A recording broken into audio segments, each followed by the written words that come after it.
देखिए दोस्तों, यहाँ हम बात करेंगे आर ओ 2023 की प्रारंभिक परीक्षा के बारे में, जो 11 फरवरी को होने वाली है। तो इसमें कुछ प्रश्न जैसे होते हैं। ये देखिए, ये परीक्षा जो है पीसीएस प्रारंभिक परीक्षा से थोड़ा सा इतर होती है, इसलिए क्योंकि ये डेटा आधारित प्रश्नों की संख्या इसमें अधिक होती है। आप पिछले प्रश्न पत्रों का अगर आपने अवलोकन किया है तो आप ये पाएंगे कि डेटा आधारित जो प्रश्न होते हैं वो बहुत ही अधिक संख्या में पूछे जाते हैं और बहुत अंदर से नहीं आते हैं। बस वहाँ पढ़ने की आवश्यकता होती है कि कौन से रिसोर्सेज हम पढ़ें जिससे हम डेटा से आधारित जो प्रश्न होते हैं वो सही कर लें, और काफ़ी आसान प्रवृत्ति के होते हैं। तो पहला कि क्या क्या डेटा आधारित पूछा जाता है उस पर, और उसके रिसोर्सेज के बारे में, और बहुत ही सूक्ष्म सूक्ष्म रिसोर्सेज हैं जिसको आप 2-3 दिन 4 दिन 5 दिन में अगर आपने रिवाइज करते रहे, मतलब 4-5 बार आपने रिवाइज कर लिया इस 1-2 महीने, 1-1.5 महीने जो बचे हैं, सॉरी 32-33 दिन बचे हैं, तो आपको लगभग उस पर अच्छी पकड़ बन जाएगी।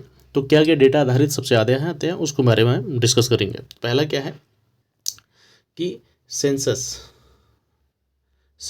2011, ठीक है। इससे लगभग 7-8 प्रश्न प्रायः समीक्षा अधिकारी की प्रारंभिक परीक्षा और मुख्य परीक्षा दोनों में आती है। तो ये बड़ी आसान प्रवृत्ति के प्रश्न होते हैं, ठीक है। अगर देखिए, इसमें आप परीक्षा वाली रिसोर्स अपनाइएगा। इसमें एकमात्र अच्छी पुस्तक है जिसके डेटा वोटा बहुत सही होते हैं, परीक्षा वाली के, ठीक है। परीक्षा वाली इसमें है तो थोड़ी सी मोड़, लेकिन इसमें पूरा नहीं पढ़ना है आपको। आपको सिर्फ राष्ट्र स्तर की जनसंख्या और स्टेट वाइज सिर्फ यूपी की जनगणना आपको पढ़नी है। इतना आपने कर लिया तो 60 से 8 सभी प्रश्न आपके सही हो जाएंगे। बहुत ही आसान प्रकृति के क्वेश्चन होते हैं, ठीक है। 7-8 प्रश्न आपने यहाँ सही कर लिया। अगला जो है कि कृषि से संबंधित डेटा आते हैं। कृषि से संबंधित उत्पादन आ जाता है कि कौन सा राष्ट्र गेहूं के उत्पादन में अधिक है, कॉफ़ी के उत्पादन क्या, रबड़ के, इसी और राज्य स्तर पे, मतलब कंट्री वाइज और स्टेट वाइज दोनों में से कोई एक डाटा। ये 2-3 प्रश्न लगभग होते हैं कृषि से रिलेटेड, और ये भी अगर आपने ठीक ठाक पकड़ बना लिया 2-3 प्रश्न आपके आराम से सही हो जाएंगे। अगला जो है वन रिपोर्ट 2021, हर 2 साल पर आपको पता है कि ये रिपोर्ट जारी होती है, ठीक है। वन रिपोर्ट 2021, इससे 2 प्रश्न प्राय आ जाते हैं। 1-2 प्रश्न, मतलब एक तो एटलीस्ट तो आता ही आता है। तो इसको ना 1 पेज 2 पेज में इसको आप बना लीजिए।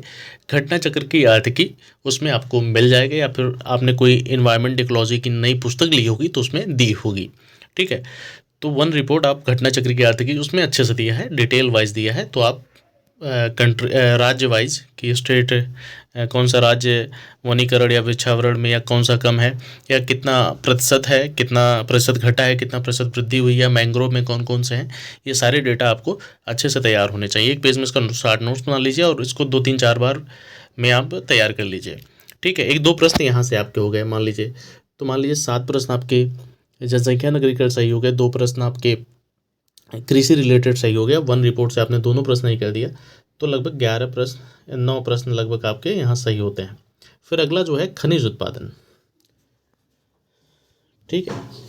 खनिज उत्पादन से रिलेटेड जो है घटना चक्र के आर्थिकी में आपको इसको भी आपको राज्यवार और कंट्री वाइज दोनों स्तर पर आपको तैयार करने होंगे, ठीक है। और सबसे ज़्यादा महत्वपूर्ण तो पता ही है, मैंगनीज, बॉक्साइट, लौह इस्पात, कोयला, पेट्रोलियम, प्राकृतिक गैस, ये इंपॉर्टेंट होते हैं। इससे रिलेटेड डाटा आपको तैयार होने चाहिए।